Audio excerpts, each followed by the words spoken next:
Na semana passada, a Gabi pregou uma mensagem muito poderosa. Eu recomendo que, se você não pôde vir no culto da manhã, né, porque provavelmente você veio pelo batismo, você possa assisti-la lá no nosso canal no YouTube.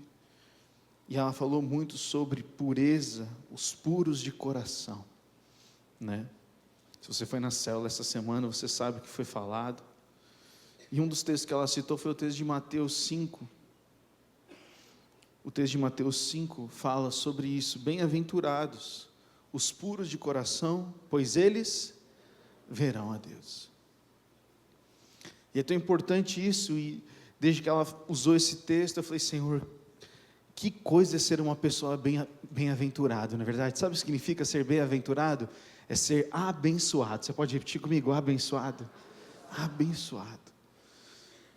Jesus, no seu Sermão do Monte, que é o texto de Mateus 5, 6 e 7, nos capítulos, ele fala sobre as pessoas que são abençoadas. E ele está falando, é abençoado aquele que é puro, ou numa outra versão diz, aquele que é limpo de coração, pois eles verão a Deus. E eu fiquei, caramba, Senhor, como é que é ver a Ti, né? Que eu já fiquei imaginando, né, a personificação e ver. E eu fui atrás de ler esse versículo e estudar sobre ele, depois do domingo passado, e o tempo verbal dessa palavra, no original, quando Jesus disse, a impressão, quando traduz, né, para a linguagem, no português, às vezes perde algumas conexões, mas o que Jesus disse, ele está dizendo assim, abençoados são vocês que são puros e limpos de coração, pois eu vou me fazer ser visto por vocês. É uma perspectiva diferente, não é só a gente vai ver Ele, porque sabe gente, Deus não se esconde, repete comigo, Deus não se esconde, Deus não está numa brincadeira de esconde-esconde com a gente, Deus Ele sempre, a Bíblia fala que a criação clama pela manifestação, então Deus Ele não está oculto, Deus Ele não está escondido. A questão é que muitas vezes os nossos olhos não estão limpos e puros, como essa palavra de Jesus, a ponto de nós conseguirmos percebê-lo. O próprio exemplo da Renata, do testemunho dela aqui, é muito fácil quando nós passamos por um momento de tribulação como esse, a gente perguntar, o que mesmo? Onde está? Deus. Mas a pureza do coração, a simplicidade do coração, faz com que a gente consiga enxergá-lo, onde Ele sempre esteve, próximo de mim e de você, amém?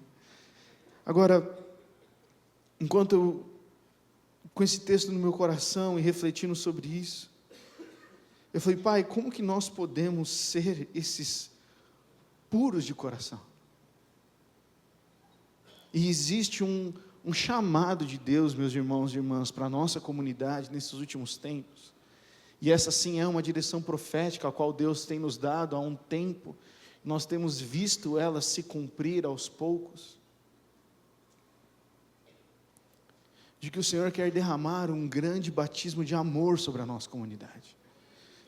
E um batismo de amor é um batismo de compaixão, é um batismo de um amor também pelo perdido, mas também é um batismo de amor por Jesus. Porque pessoas mais apaixonadas por Jesus, não é verdade? Se preocupam menos com as coisas deste mundo.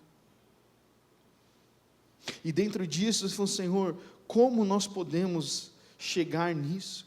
Como nós podemos amar a Ti sobre todas as coisas? Como nós podemos amar ao nosso irmão como a nós mesmos? Como nós podemos atingir esta maturidade onde o Senhor olha para nós e fala, ali eu vou derramar. Ali eu vou derramar, eu não vou reter. E então o que eu quero ler com vocês hoje é o texto de Hebreus 12. Eu vou ler o texto do começo até o final, o capítulo inteiro. Eu vou ler na versão aqui da King James. O meu amigo vai projetar a versão da NVI. E nós vamos ler o texto completo, se tiver com a sua Bíblia aí, abra ela, obviamente. E depois tem alguns versículos que eu quero ler com você e compartilhar com você algumas coisas que o Senhor tem para nós, amém, gente? Hebreus capítulo 12, então, falando sobre como é que nós podemos ser esses puros e limpos de coração para ver a Deus. Olha o que o escritor diz, ele fala, portanto, Também nós, considerando que estamos rodeados por tão grande nuvem de testemunhas, desembaracemo-nos de tudo o que nos atrapalha e do pecado que nos envolve, e corramos com perseverança a corrida que nos está proposta, olhando fixamente para o autor e consumador da fé, Jesus, o qual, por causa do júbilo, da alegria que lhe fora proposto, suportou a cruz, desprezando a vergonha, e assentou-se à direita do trono de Deus. Reflete profundamente sobre aquele que suportou tamanha oposição dos pecadores contra a sua pessoa, para que não vos fatigueis, não canseis, tampouco desanimeis. Versículo 4, ora, na guerra contra o pecado, ainda que não tendes resistido até o extremo de derramar o próprio sangue, e estais esquecidos da palavra de encorajamento que ele vos dirige como a filhos, a palavra de encorajamento do versículo 5, meu filho, não desprezeis a disciplina do Senhor, nem desanimeis quando por ele sois repreendido, pois o Senhor disciplina quem ama, e educa todo aquele a quem recebe como filho. Suportai as dificuldades, aceitando-as como disciplina. Deus vos trata como filhos. Ora, qual o filho que não passa pela correção do seu pai? Mas se estais sem orientação, da qual todos se têm tornado participantes, então não sois filhos legítimos, mas bastardos, filhos ilegítimos. Além do mais, tínhamos nossos pais humanos que nos educavam, e nós os respeitávamos. Quanto mais devemos toda obediência ao Pai dos Espíritos, que então viveremos, para então vivermos. Versículo 10, porquanto nossos pais nos disciplinavam por um espaço curto de tempo, de forma que melhor lhes parecia. Deus, entretanto, nos corrige para o nosso bem maior, a fim de que possamos participar plenamente da sua santidade. Toda correção, de fato, no momento em que ocorre, não nos parece ser motivo de contentamento, mas de tristeza, de frustração. Mais tarde, no entanto, produz fruto de justiça e paz para todos aqueles que por ela foram disciplinados. Sendo assim, fortalecei as mãos enfraquecidas e os joelhos vacilantes. Preparai caminhos retos para os vossos pés, para que aquele que manca não se desvie, pelo contrário, seja curado. Versículo 14, esforçai-vos para viver em paz com todas as pessoas, e em santificação, sem a qual ninguém verá o Senhor. Vigiai para que ninguém se exclua da graça de Deus, que nenhuma raiz de mágoa venenosa brote, ou de amargura, e vos cause confusão, contaminando muitos. Que não se abrigue entre vós nenhum imoral ou profano, como Esaú, o qual por uma refeição desejada, vendeu todos os seus direitos de herança como o filho mais velho. E assim, como bem sabeis, quando mais tarde quis herdar a bênção, foi rejeitado, e não teve como cancelar a sua decisão, apesar de ter buscado a bênção desesperadamente. Ainda não chegastes ao monte palpável e em chamas, à escuridão, às trevas e à tempestade, ao clangor da trombeta, ao som das palavras que os que a ouviram rogaram que não lhes pronunciasse mais, porquanto não podiam suportar o que lhes era ordenado. Até mesmo um animal, se tocar no monte, deve ser apedrejado. Aquelas cenas foram tão terríveis que até Moisés exclamou: estou aterrorizado e tremo. Mas vocês têm chegado ao monte Sião, a cidade do Deus vivo, a Jerusalém celestial, a jubilosa reunião dos milhares e milhares de anjos, a igreja dos primogênitos, cujos nomes estão escritos nos céus, a Deus, o juiz de toda a humanidade, aos espíritos dos justos, agora perfeitos, a Jesus, mediador de uma nova aliança, e ao sangue aspergido, que se expressa com mais veemência do que o sangue de Abel. Versículo 25, cuidado, não rejeiteis aquele que fala. Pois se não escaparam os que rejeitaram quem os advertia sobre a terra, muito mais nós se desprezarmos aquele que nos admoesta dos céus.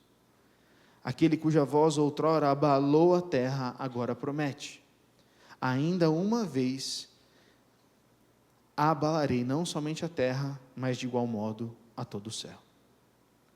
Versículo 27, ora, esta frase, ainda uma vez, indica a remoção das coisas que podem ser abaladas, isto é, as coisas criadas, para que permaneça o que não pode ser abalado. Portanto, já que estamos herdando um reino inabalável, sejamos agradecidos, e desse modo adoremos a Deus com uma atitude aceitável e com toda reverência e temor, porque o nosso Deus é fogo consumidor. Amém? O escritor de Hebreus fala de várias coisas nesse texto, e eu quero compartilhar com vocês como é que nós nos tornamos essas pessoas puros e limpos de coração, para complementar o que foi passado para nós na semana passada. Você percebe que é uma condição imutável ver a Deus, para ver a Deus, ser puro e limpo de coração? Quantos já perceberam isso? A Bíblia diz repetidas vezes, para ver a Deus é necessário ser puro e limpo de coração. E antes de que você pense que isso é fruto das nossas obras, ou daquilo que nós podemos fazer, toda a santidade e a pureza foi dada por nós, para nós, quando Jesus morreu na cruz. João 15, Jesus fala: vocês foram limpos pela palavra que vos tenho falado. Jesus não tornou o trabalho muito difícil para que nós possamos ver a Deus. Jesus, na verdade, tornou o trabalho mais fácil de nós podermos ver a Deus. Ele fez o caminho pelo qual nós não poderíamos ir. Mas o escritor de Hebreus fala algo interessante que eu quero pontuar com vocês aqui. Eu pedi para o Rafael deixar o texto. Olha o versículo 1 de Hebreus. Ele fala: nós estamos aqui rodeados por tão grande nuvem de testemunhas. A gente precisa se livrar de tudo que nos atrapalha e do pecado que nos envolve. Você percebe que ele diferencia coisa que atrapalha de pecado? Está escrito aí, vocês estão lendo o texto comigo? Ele está falando que tem coisas que atrapalham, que não são pecado.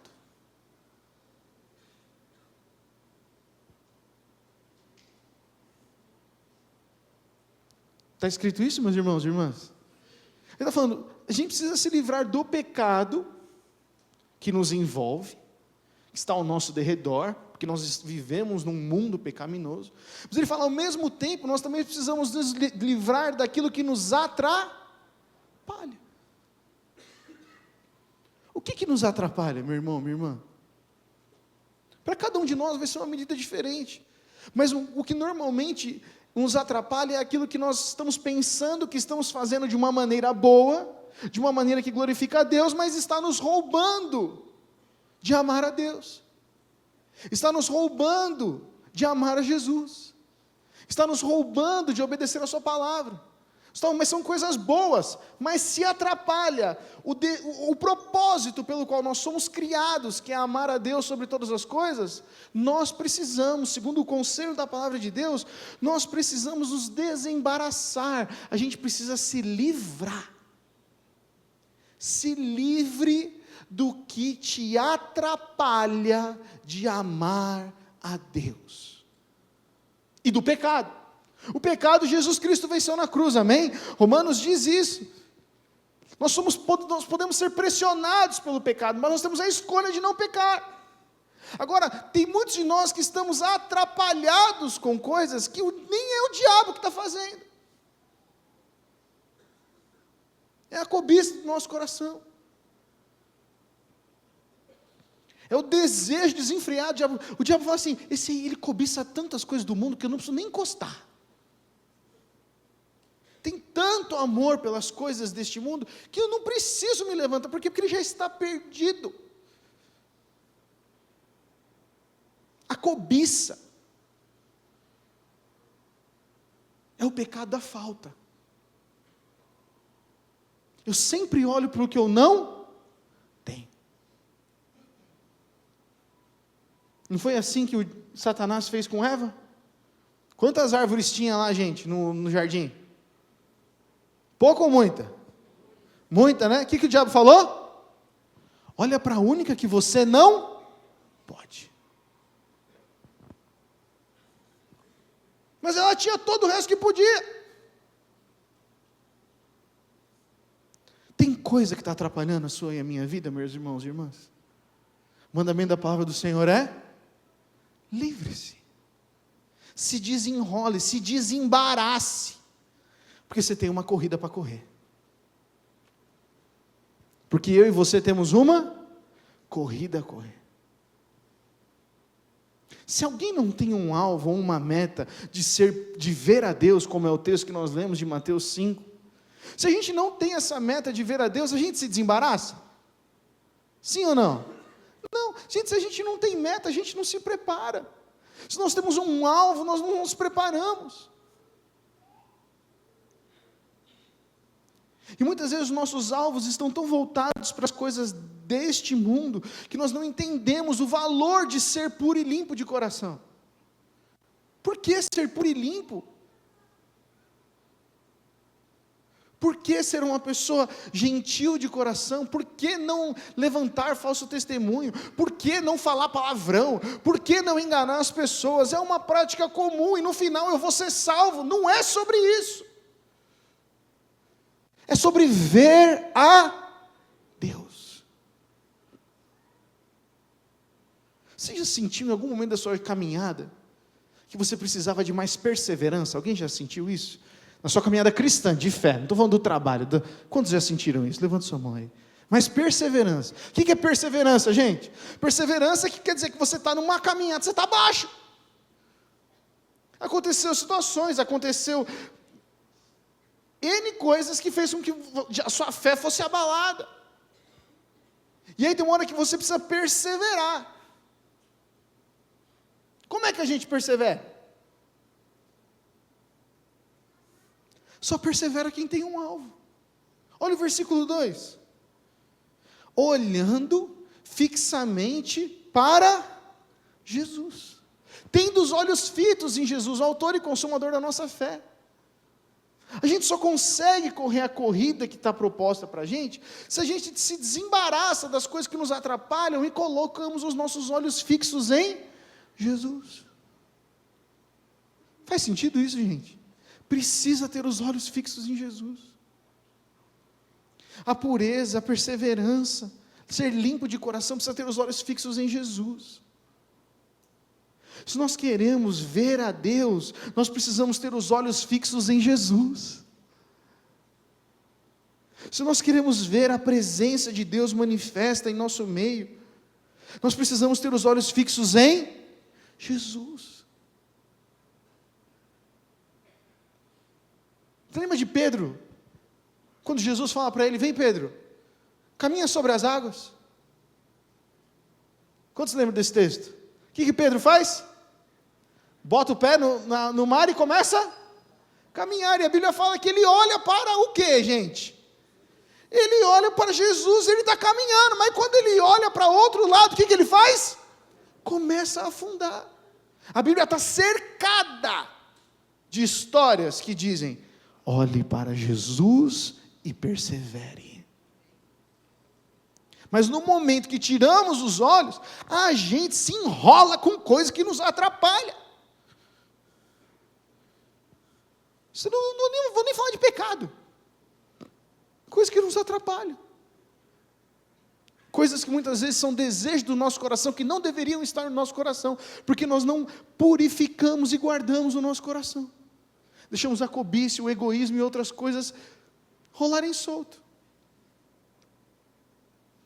Esse é o exemplo, Jesus é o exemplo. Jesus falou, foi proposto para ele uma alegria tão grande, lá no futuro, e a alegria que foi proposta para Jesus fez com que ele suportasse a cruz, que a gente não tem noção do que é suportar a cruz, porque nenhum de nós foi crucificado, mas por causa da alegria que o Pai mostrou para Jesus, ele falou, vale a pena, ele suporta a cruz e foi desprezado, Jesus foi envergonhado, mas ele escolheu passar por vergonha e desprezo por causa da alegria do propósito. Eu tenho um propósito, e neste propósito, eu vou manter o meu coração puro e limpo. Neste propósito, eu vou manter, porque tem uma alegria lá, que é maior do que aqui. A alegria do final é melhor do que a recompensa que eu posso ter aqui. Por isso que a Bíblia fala, lá então no versículo 5, o escritor de Hebreus fala, meu filho, vocês não desprezem a disciplina do Senhor, nem desanimem quando por Ele vocês são repreendidos. Não se magoem com a sua repreensão, pois o Senhor disciplina quem ama, e educa todo aquele a quem recebe como filho. A palavra aqui na NVI está como castiga. E eu peguei essa versão da King James por quê? Porque muitas vezes essa palavra ela tem múltiplas aplicações. E eles falam assim, porque o Senhor ama, muitas vezes Ele tem que castigar. Ele não está falando de um castigo corporal, de você bater, de você apanhar, mas Ele educa. Você já teve que educar um filho, às vezes tirando a mão dele de um lugar? Está educando, fala, não faça isso, não é para você. Só que olha, o versículo 5, volta para mim, meu amigo, ele fala isso, não fiquem magoados.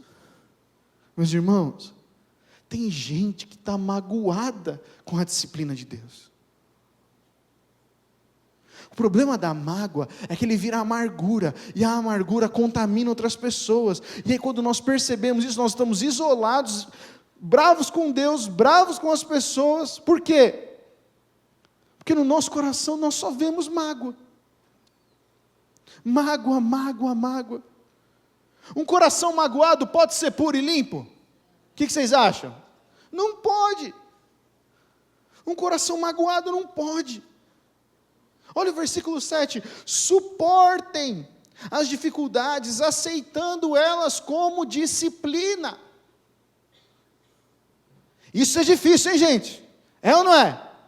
Isso exige maturidade, exige confiar no amor de Deus, porque você vê que ele fala, Deus trata vocês como filhos.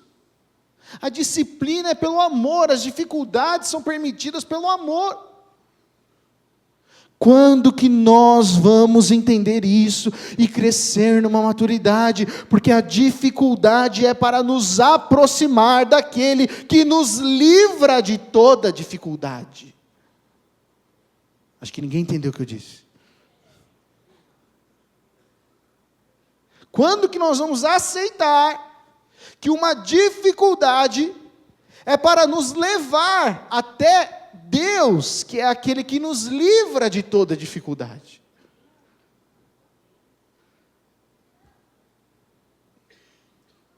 Às vezes a gente fica tanto tempo reclamando e entristecido e magoado com a dificuldade que nós não chegamos até o Senhor. Nós não vamos até Ele, nós não oramos, não levamos essas coisas.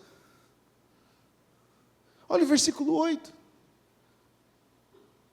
Se vocês não são disciplinados, e a disciplina é para todos os filhos, então vocês não são filhos legítimos, mas sim ilegítimos.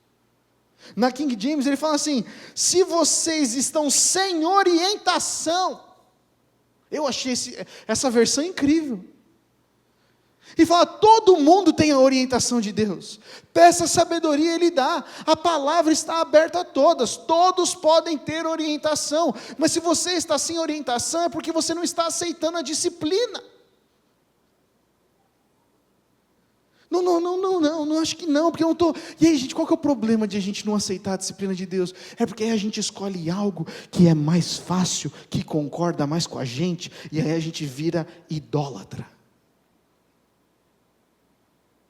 eu me pego um caminho mais fácil, ao que concorde mais comigo. Então eu, Gustavo, agora não quero mais receber a disciplina de Deus. Eu chamo a disciplina de Deus de diabo. E aí eu pego alguma coisa que concorde comigo, e aquilo se torna um Deus no meu coração.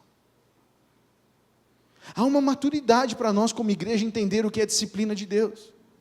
E não ficar fugindo de uma disciplina de Deus.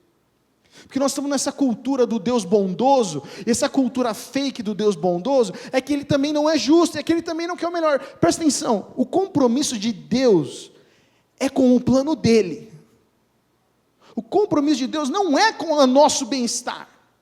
O compromisso de Deus não é com o nosso sucesso, o compromisso de Deus não é com a nossa vida boa, é com o plano dEle, de salvar e amar aquele que estava perdido. Quantos estavam perdidos aqui? Eu estava perdido, eu fui encontrado pelo amor de Jesus, por conta disso eu estou parte do plano de Deus. Mas o meu plano agora é, fazendo parte dos planos de Deus, ir e alcançar o que está perdido, e amá-lo. Agora, meu irmão, minha irmã, a disciplina não diminui em nada a bondade de Deus. Porque a Bíblia está falando, Deus só vai disciplinar aquele que ama. Só que, gente, diante de uma disciplina, o que nós fazemos? Quais são as duas possíveis soluções para uma disciplina, gente? Quais são as duas possíveis reações a uma disciplina? Receber ou não. Você pode ver aquilo como uma atitude boa e falar, não, tudo certo, eu entendo, eu acato, isso é para o meu bem. Ou eu posso acatar, mas no meu coração está uma rebeldia. E o problema da rebeldia depois da disciplina, é que a rebeldia, como a Bíblia diz, que é como um pecado de feitiçaria. Esse versículo é pesado, eu tinha um temor dele quando eu era criança. A Bíblia fala que o pecado, gente, é como um pecado de feitiçaria. Por que é feitiçaria? Porque é algo oculto, é algo de outros deuses. A rebeldia é, eu não conheço Deus como Ele é, então eu vou para outro. É feitiçaria, eu vou me ocultar, eu vou me mexer com outras coisas, vou procurar algo que faça a minha vontade. O Salmo 119, versículo 67, o escritor ele diz assim, antes de ser humilhado, eu andava extraviado, mas agora aprendi a obedecer a tua palavra. Caramba! Antes de eu ser humilhado, antes de eu passar por uma disciplina do Senhor, porque o contexto é esse, eu andava extraviado. Projeta aí para mim, mano. Salmo 119, versículo 67. Mas agora eu aprendi a ouvir a sua palavra. Você recebeu uma disciplina dos seus pais e depois você começou a obedecer e viu que era melhor? Quantos já passaram por isso, gente? Pô, a gente experimentou isso com os nossos pais terrenos. Por que não aceitamos isso de Deus? Antes de ser castigado eu andava desviado, mas agora eu obedeço a tua palavra. Olha o versículo 71. O escritor também diz assim, foi bom para mim ter sido castigado, para que eu aprendesse os teus decretos. Está na Bíblia, não é a opinião do Gustavo. Olha o versículo 75. Reconheço, Senhor, que as tuas decisões são justas. Foi com lealdade que me castigaste. Seja meu consolo, o teu amor, segundo a promessa do teu servo. O escritor aqui do Salmo 119 está dizendo assim, eu entendi que a minha conduta precisava de correção, e nessa correção eu aprendi o teu amor, e nisso eu aprendi a obedecer aos teus decretos. Então toda disciplina quer levar a gente à obediência. Você pode repetir isso comigo? Toda disciplina quer me levar a obedecer a Deus. Se está tendo disciplina é porque tem áreas na nossa vida, porque nós ainda não aprendemos a obedecer. E o temor do Senhor é manifesto em obediência. O temor a Deus é manifesto em obediência. Nós já fomos limpos e purificados o nosso coração por causa de Jesus na cruz. Nós já recebemos isso como graça e como amor, não é mérito nosso. Mas manter o coração limpo e manter o coração puro é uma escolha de perseverança, é uma escolha de disciplina. E agora pensa a disciplina não como correção, pensa a disciplina como algo que você faz sempre para você ficar melhor. Estamos chegando aí nas Olimpíadas, não é verdade? Nós vamos ver talvez os esportistas, os atletas mais disciplinados. Paulo vai usar direto essa referência. Um atleta em tudo se domina. Por quê? Porque ele quer alcançar uma coroa. Quem não tem o propósito não se disciplina, não coloca limites, não mantém o coração puro e limpo. Por quê? Porque já que eu estou salvo, já que eu conheci um pouco de Deus, eu vou me deleitar com essas coisas. Este foi o caminho do rei Salomão. Salomão começa muito bem, mas termina como, gente? Mal. Não pela falta de Deus, não pela ausência de Deus. Ele se corrompe por não seguir os próprios conselhos que ele escreveu em Provérbios.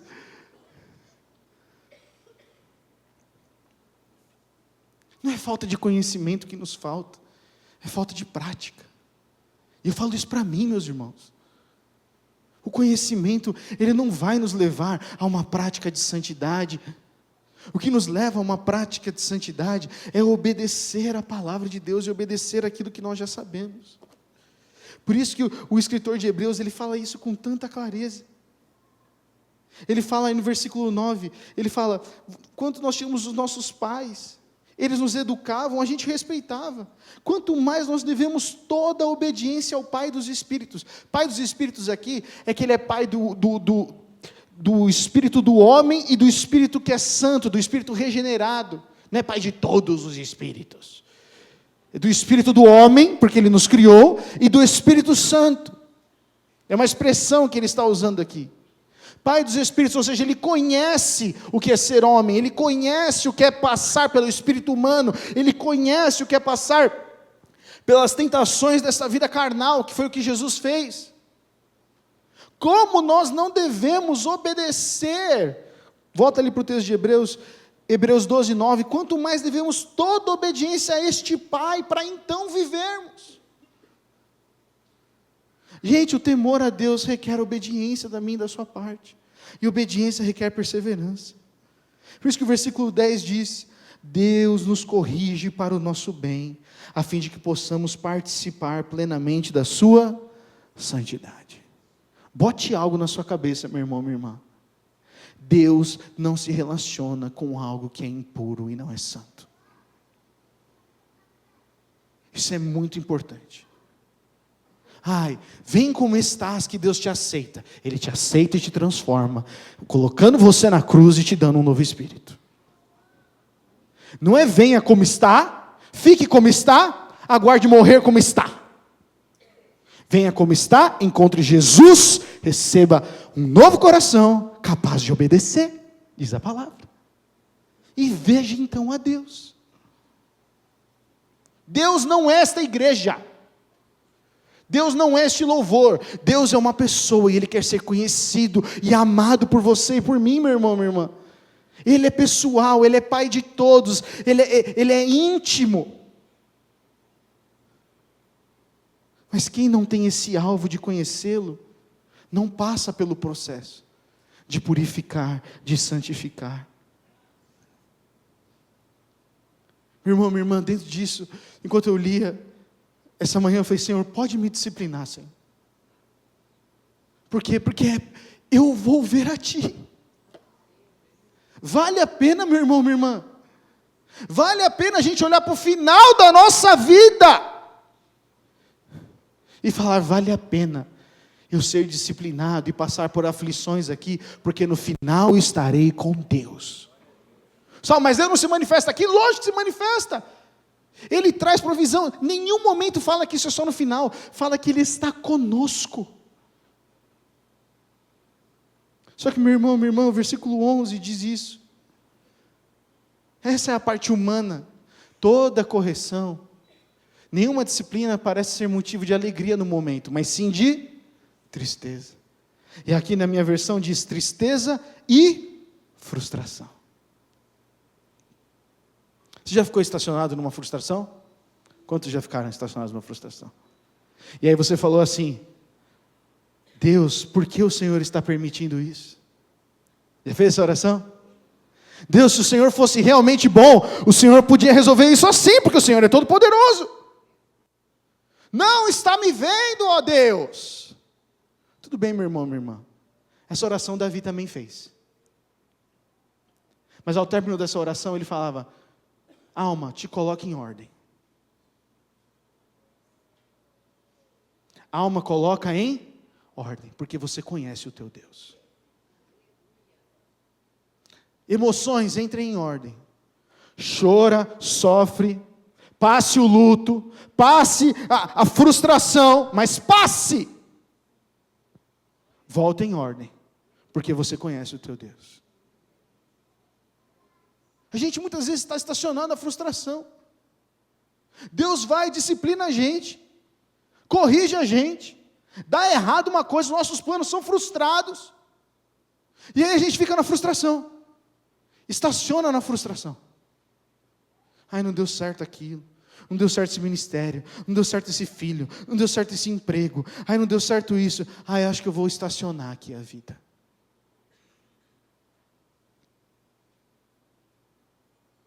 Esse não é um processo da disciplina de Deus. Isso é eu e você abrindo mão de perseverar, porque o texto diz, olha aí, versículo 11, mas sim de tristeza. Mais tarde, porém, produz o quê? A disciplina do Senhor? Fruto de justiça e paz. Tem recompensa para a disciplina de Deus, mas é só quem consegue perseverar no processo, no propósito. Tem um processo. Tem um processo. Tem um processo. Deus, eu não quero passar pelo processo, então fica na imaturidade. Dói crescer ou não, gente? A Olivia está crescendo de altura, minha filha. Ela acorda de manhã falando: pai, estou com uma dor nas pernas, pai. E é a dor do crescimento, é a dor dos ossos dela. Espichou, não tem nenhuma calça que serve mais nela agora. O que eu falo para ela? Ô filha, que dor, eu vou te dar um remédio. O que eu falo para ela? Você está crescendo, filha. A dor faz parte do seu crescimento. Ai, mas a dor está aqui. Não, vem cá, deixa eu te girar então aqui da igreja, te guardar aqui, porque você está ofendido. Faz parte do processo. O ferro afia o ferro. É um processo. Se relacionar é um processo. Conhecer a Deus é um processo. Quem desiste no meio do processo não recebe a recompensa de Deus. Está claro isso, gente? A gente abandona o processo porque a gente é uma geração fraquinha. Não estou falando de idade não, tá? Estou falando de cultura. Ficou difícil, a gente troca. Vi um pastor esses dias no Instagram falando: se o meu filho tem problemas com o pastor da igreja, devo sair da igreja para o meu filho congregar? Aí o pastor cabeção falou assim: lógico, tire o seu filho da igreja, porque a sua família é mais importante. Eu falei, que Bíblia que esse cara está lendo? Vá até o teu irmão e resolva, diz a Bíblia. Depois, se quiser mudar de igreja, muda. Mas não saia sem resolver, porque o perdão, como nós dizemos texto, gera raiz de amargura, a falta de perdão. É loucura, porque cada vez mais vão escolher pessoas que agradam a si mesmos, que buscam a si mesmos, que querem atrair para si mesmos, e poucas pessoas apontam para Cristo. Só que apontar para Cristo é apontar para a morte, apontar para Cristo é apontar para a renúncia, apontar para Cristo é apontar para o processo. Você já pensou, já parou para pensar, por que Jesus teve que passar pela via dolorosa? Já parou para pensar nisso? Podiam ter matado Jesus ali no chicote? Logo na primeira? Podia ou não podia? Podiam. Podia ter pegado na faca e... Podia ou não podia? Mas por quê? Aquele processo mostra não só o quanto Ele nos amou, mas o quanto Ele sofreu para que tivesse a recompensa eterna, de ressuscitar e estar sentado com Cristo na região celestial, estar sentado com Deus nas regiões celestiais. Cristo passou por um processo, via crucis, via dolorosa, Ele passa por um processo. Por quê? Porque quando Ele estava olhando para o propósito, Ele falou, vale a pena. Vale a pena. Só persevera quem tem propósito. Mas não dá para estacionar na frustração. Se Jesus tivesse estacionado na frustração, quando Pedro o traiu, quando os discípulos fugiram, quando ele foi preso. Não. Fala para o seu irmão, fala para o seu amigo, seu amigo do lado, não pare na frustração.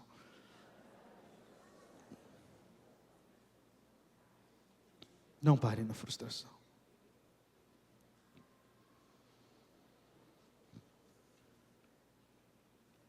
O versículo 14 diz, esforçai-vos então para viver em paz com todas as pessoas, e em santificação, sem a qual ninguém verá ao Senhor.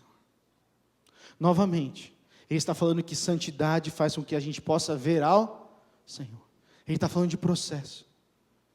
Nós somos santificados na cruz, quando Jesus morreu por nós, então nós somos justificados, não somos mais pecadores aos olhos de Deus. Mas a santificação progressiva que acontece aqui, eu e você precisamos perseverar nela. Eu e você precisamos perseverar nela. E uma das partes dessa santificação, que eu quero então aqui, como penúltimo ponto, encerrando, o versículo 15 diz, vigiai, para que ninguém se exclua da graça de Deus. Vigiai, para que alguém tendo a graça disponível, diga não. É isso que esse versículo está dizendo.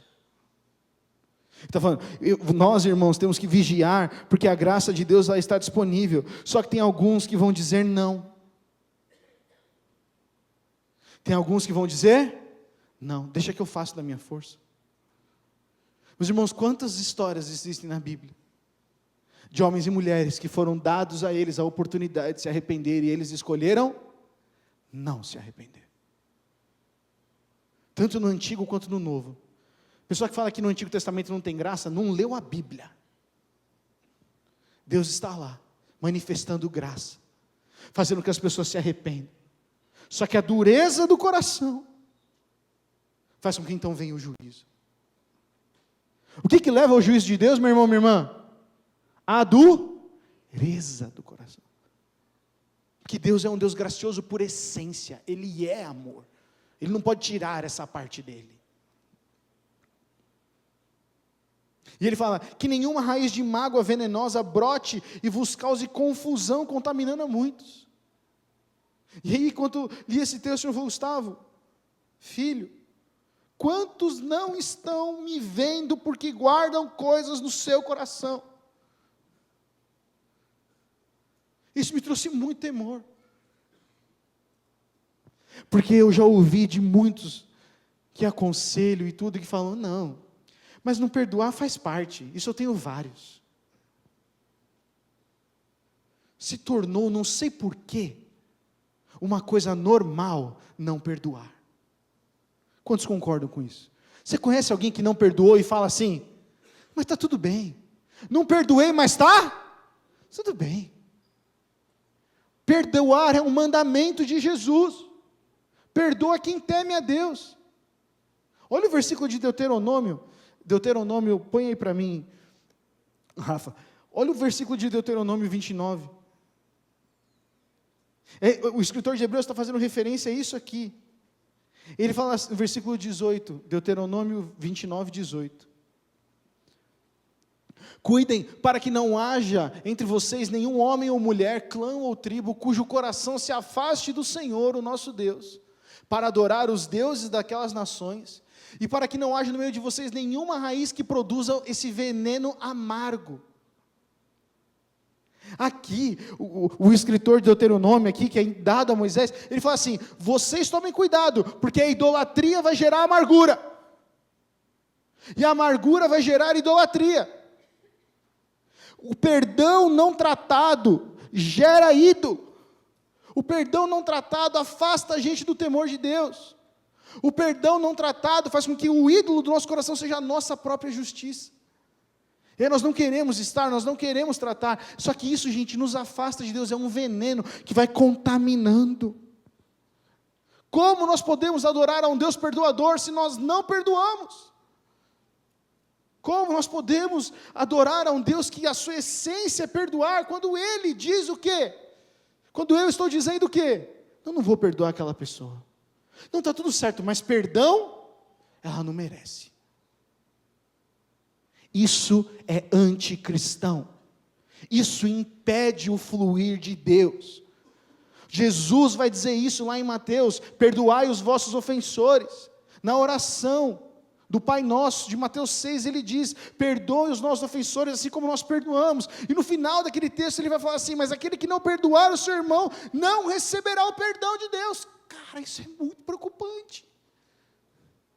O perdão é uma prática que precisa existir na nossa vida, prontos para perdoar. O perdão mantém o nosso coração limpo. O perdão mantém o nosso coração puro. E quem tem o coração puro faz o quê, gente? Qual que é a recompensa do coração puro? Ver a Deus. Ver a Deus.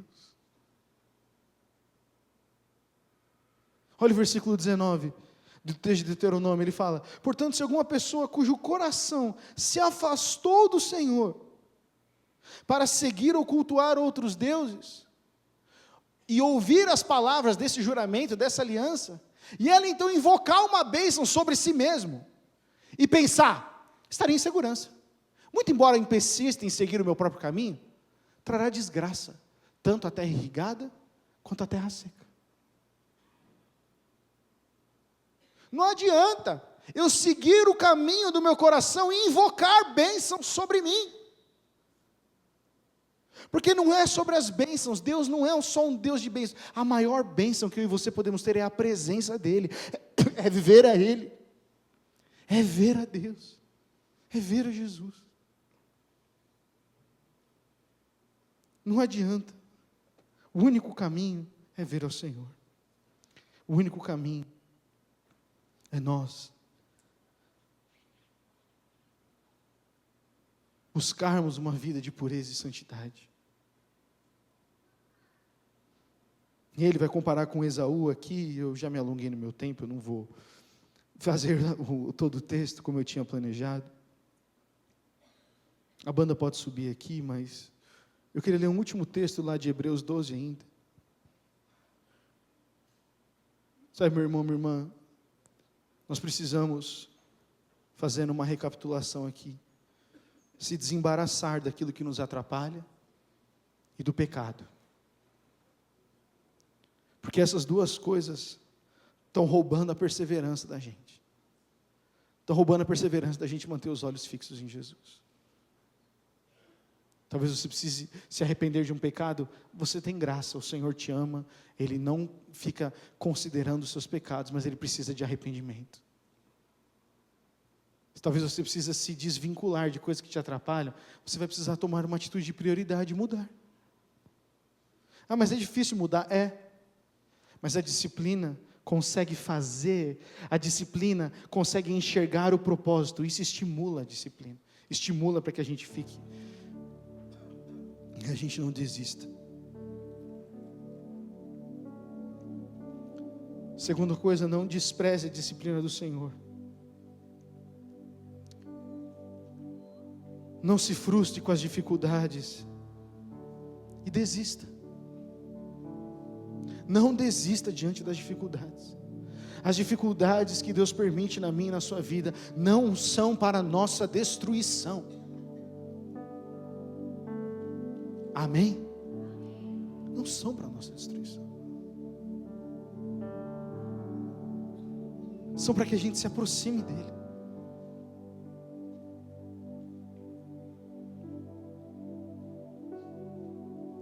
Terceiro, nós temos que tomar cuidado, para que, estando a graça de Deus proposta a gente diga: não, eu me viro. A graça de Deus estando livre, estando como um presente dado por Jesus na cruz, a gente olha e diga assim: não, eu prefiro ficar com essa falta de perdão no meu coração. Eu só vou aceitar quando eu tiver realmente justiça. Meu irmão, minha irmã, a justiça do homem não produz nada no reino de Deus.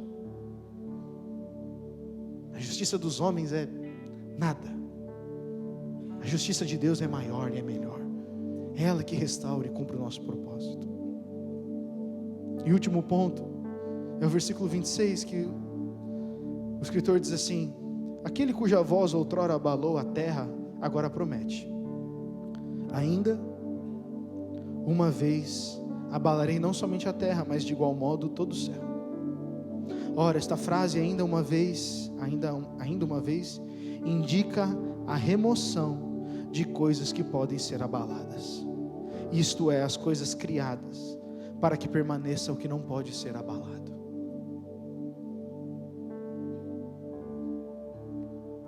Isso são palavras de Deus. Deus tem o poder, porque a Bíblia vai dizer que Ele é fogo consumidor. Ele não é fogo consumidor para consumir aquele que crê, Ele é fogo consumidor para consumir o pecado, a ganância, consumir as coisas que nos afastam dEle. Isso sim Ele é fogo consumidor. Ele é fogo, o fogo santifica, o fogo purifica. Nisso sim o nosso Deus é fogo consumidor, que quer queimar eu e você para nos limpar dessas impurezas, dessas tranqueiras que nos impedem de ter um coração puro e ver a Ele. Mas Ele fala aí: eu vou abalar as coisas criadas. Está escrito isso ou não, meu irmão, minha irmã? Vou abalar, eu vou sacudir, eu vou mexer. E aí quando isso acontecer, o nosso coração vai estar onde? Se tudo for abalado, se tudo for mudado, onde estará a minha confiança? Onde estará? Onde estará? Porque é aí que entra a frustração, é aí que entra o desespero. Gustavo, mas poxa, eu pensei que você ia falar. Meus irmãos, a vida acontece, nós estamos num mundo caído, é um mundo de pecado, é um mundo de ganância. Não perca a sua fé quando passares por frustração. Não perca a sua fé quando o Senhor disciplinar. Não perca a sua fé quando as coisas deste mundo forem abalados, porque Ele está dizendo aqui no versículo 28, nós já estamos herdando um reino inabalável. Quantos creem nisso? Está escrito, já estamos recebendo o reino. Já estamos recebendo o reino inabalável. Já estamos recebendo o reino inabalável. Então deixa as outras coisas sacudir. Deixa, não se importe, deixa as coisas sacudirem, porque agora que nós recebemos, adoremos a Deus, de modo aceitável, com reverência e temor. Quem não tem propósito, não vai viver uma vida de temor e reverência. Se o meu e o seu propósito, meu irmão, minha irmã, nesta vida, são as coisas dessa terra, não viveremos com reverência e temor. Essa é uma experiência minha, Gustavo. Enquanto meus olhos desejam as coisas dessa terra, eu não me importo de sacrificar as coisas que o Senhor me pediu. Quando eu olho para aquilo que Ele prometeu, a minha vida muda. Eu tiro coisas que não prestam. Eu consigo ver o que me atrapalha e tiro fora. Amém? Você pode ficar em pé no seu lugar para nós orarmos?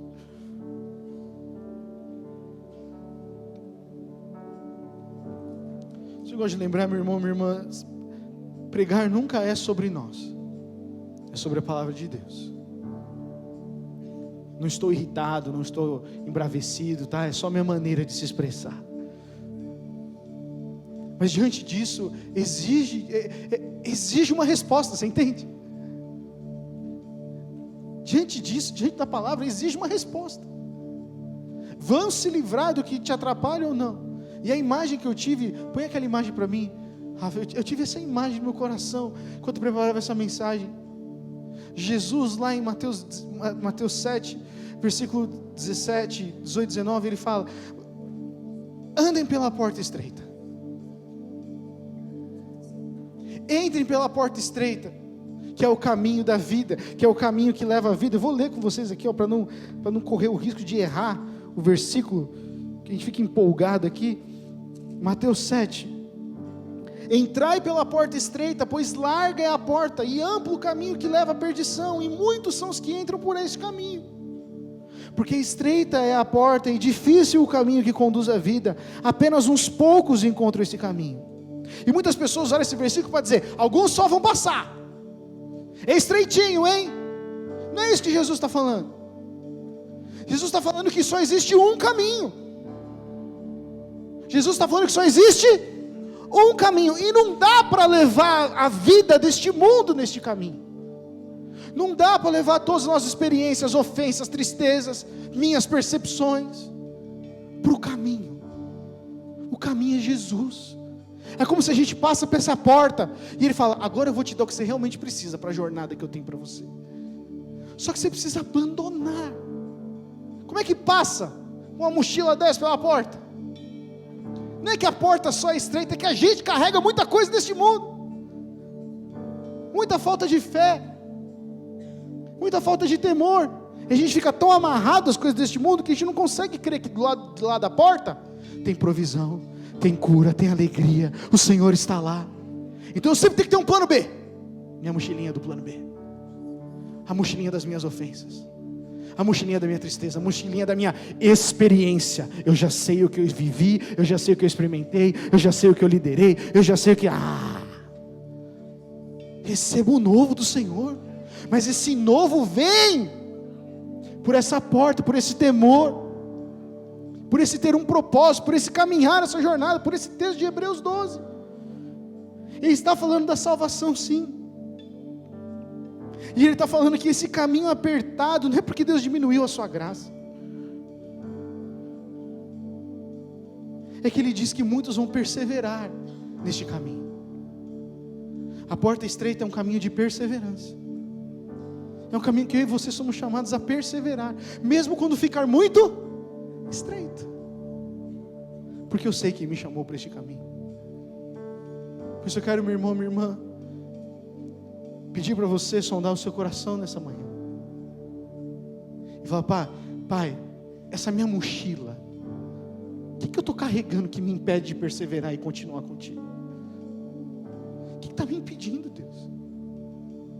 Está me impedindo de ouvir a Deus. Eu estou caminhando com tanta coisa aqui que o meu coração se sente sujo, pesado, e eu não consigo te ver. Eu ouço pregação, eu ouço louvor, eu ouço música, mas tem coisas que estão atrapalhando, entende, meu irmão, minha irmã? Tem coisas que estão atrapalhando. Um sonho pode atrapalhar a gente de ver a Deus? Sim. Uma frustração pode fazer com que a gente não veja Deus? Sim.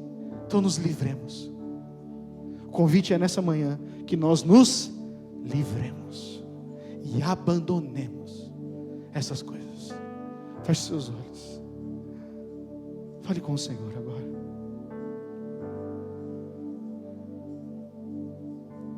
Fale com o Senhor.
Este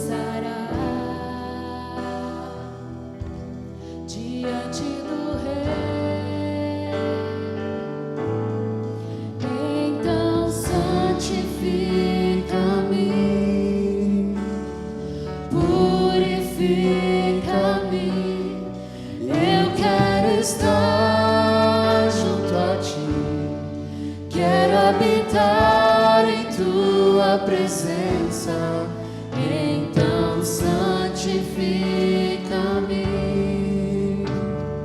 purifica-me, eu quero estar junto a ti, quero habitar